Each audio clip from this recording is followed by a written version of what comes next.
there was no Hebrew word. If you were a baby boomer, you were the third generation. You were raised then by Eastern European or by German parents. The first generation were the Germans who gave us, we can be Americans and we can be Jews by religion. The second one was the Eastern Europeans who gave us Jewish culture and Jewish ethnicity. And the third one were the baby boomers who were their children. Now, baby boomers came at a time, as I say, when there were more of them than their parents. For the first time, Madison Avenue tracked you. You may still notice that there are some rather aged heroes on TV to attract you. And so baby boomers discovered that they were the center of the world.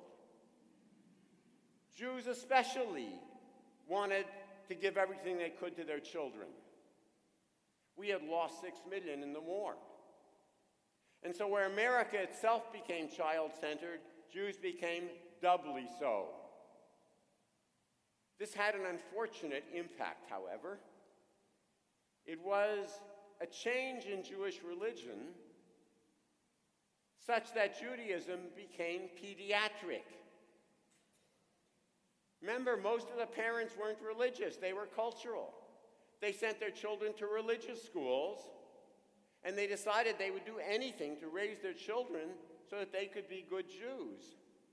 But they themselves had no particular religious life themselves.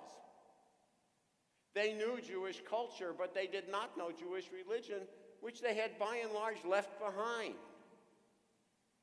Therefore, they sent their children to learn what they had no intention necessarily of following. Again, a story. One of my friends recalls that his mother used to give him regularly cod liver oil. Anybody remember that stuff? Yes, I know it sounds ridiculous, but baby boomers were given a teaspoon, or actually a tablespoon, of cod liver oil at night for some reason that escapes me. Be that as it may, it was foul-tasting stuff. Well, one day, my friend reports, his mother was giving him cod liver oil at night, and he says he had an epiphany. Suddenly, an idea in a balloon appeared over his head, and he saw clearly the truth of all truths. As his mother gave him the cod liver oil, it suddenly occurred to him that his mother never took it.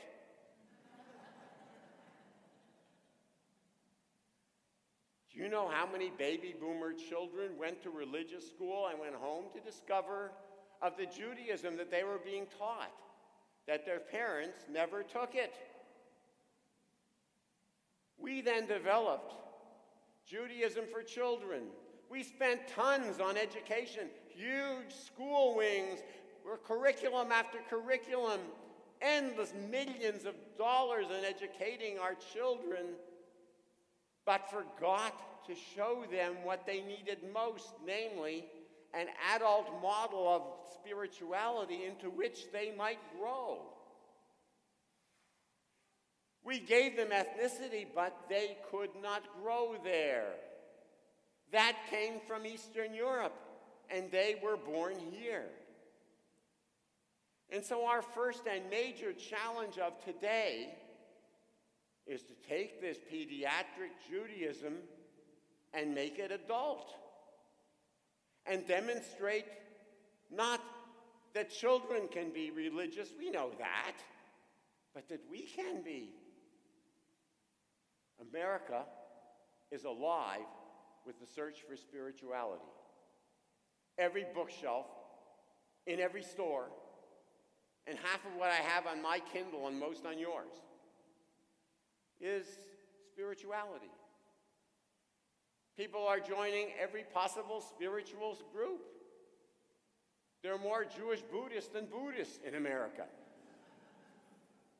There are Jews on mountaintops, Jews meditating, Jews by the seaside, Jews in small groups, Jews discovering nature, Jews learning flowers, Jews going to music, anything to find spirituality And where is it in Judaism?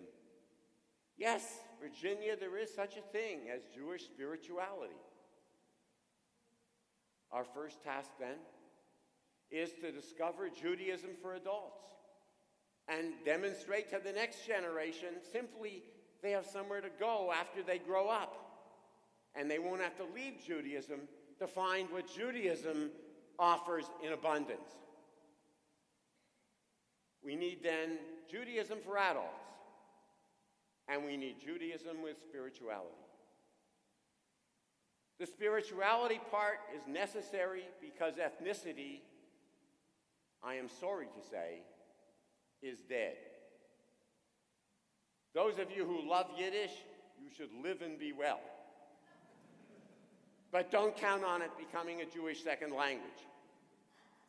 Some of you remember used to go to Grossinger's, right?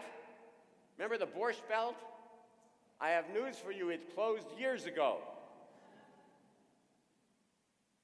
Before it closed, the last conference at Grossinger's was the Polish War veterans. Ethnicity lasts only 3 generations. The first generation who comes from Europe and still speaks the old country language and loves it and thinks it used to be good over there, even though they couldn't wait to get out. The second generation who grows up here hates their parents as greenhorns and wants nothing to do with the old country. 0, they can't stand the notion of ethnicity. The third generation thinks their parents are idiots for throwing it all away. They can't get enough of it from their grandparents, but, you know, they get a little here and there. That's it. And here's the thing, folks. The fourth generation doesn't care. We are living in a fourth generation. Judaism will survive because Judaism is, in fact, a religion, not just a religion. It's a religion with a culture and a history and a people and the state of Israel but it is a spiritual entity. And great synagogues like this will grow to demonstrate the spiritual essence of Judaism for adults of all kinds. You'll actually be able to join the Jewish people without worrying about ethnicity. There was a time 20 years ago, people actually said, you can't become Jewish. How would you learn Yiddish and the jokes and all that? The jokes. That's Judaism? Yes, one woman once said to me, you know what, I converted. You know why? I said, why? She said, for the food. The food? I said, trying to be polite. Yes, she said, my parents were Romanian, and you can't get Romanian food anymore, but I discovered you Jews still eat it.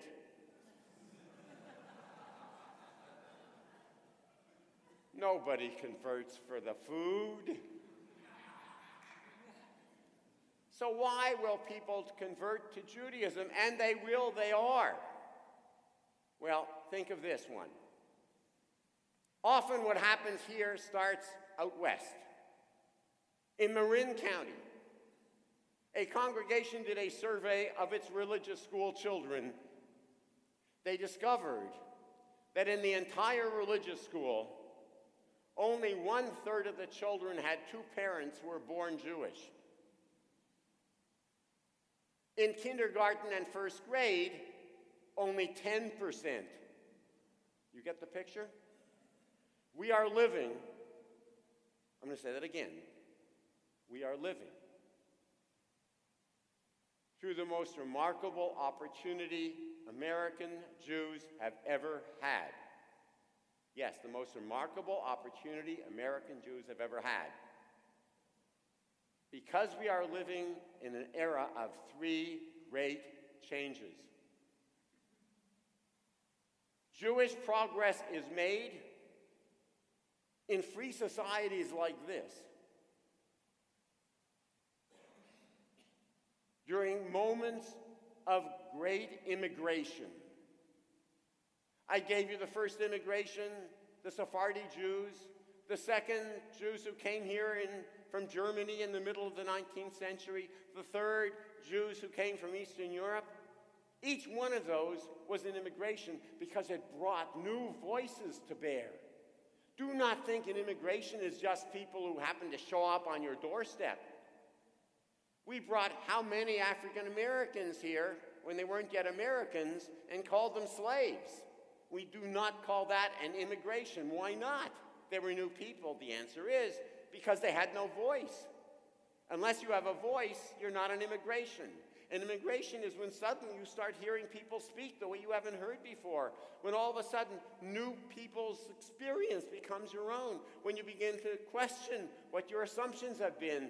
Because more and more you hear new voices. When people who have never heard before find their voices, then you have an immigration. And then you have the opportunity for quantum leaps forward.